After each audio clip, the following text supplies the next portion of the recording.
Aujourd'hui, nos vies sont rythmées par la vitesse, la performance, les horaires serrés. On court tout le temps, on n'a jamais assez de temps. L'objet d'étude, rythme et cadence de la vie moderne, nous invite à réfléchir à cette accélération permanente.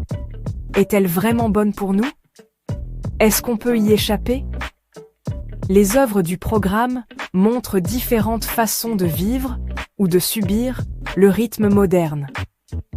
Dans l'écume des jours de Boris Vian, le temps se dérègle à mesure que la situation devient dramatique. La maison se rétrécit, le monde se transforme et la vie devient étouffante.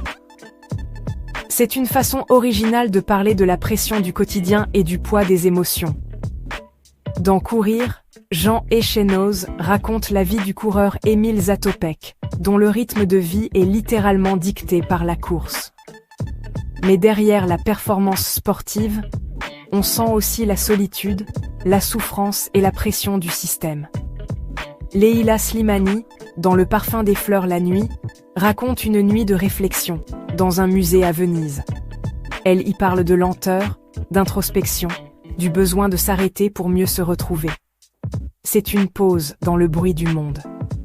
Côté poésie, Thierry Metz, dans Le journal d'un manœuvre, raconte la fatigue des journées de travail manuel, le poids du corps et la lenteur du geste.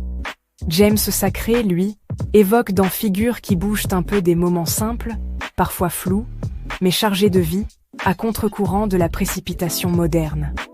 Enfin, dans la pièce Le square de Marguerite Duras, deux personnages parlent dans un square, prennent le temps de se rencontrer, de se confier. Ce temps lent, c'est aussi celui de la parole, de l'écoute, loin de l'agitation. Toutes ces œuvres nous aident à penser le temps autrement. Pour le bac, il faudra réfléchir. Peut-on résister au rythme imposé par la société? Et comment? En s'appuyant sur ces textes, on peut construire une argumentation solide, personnelle et nuancée.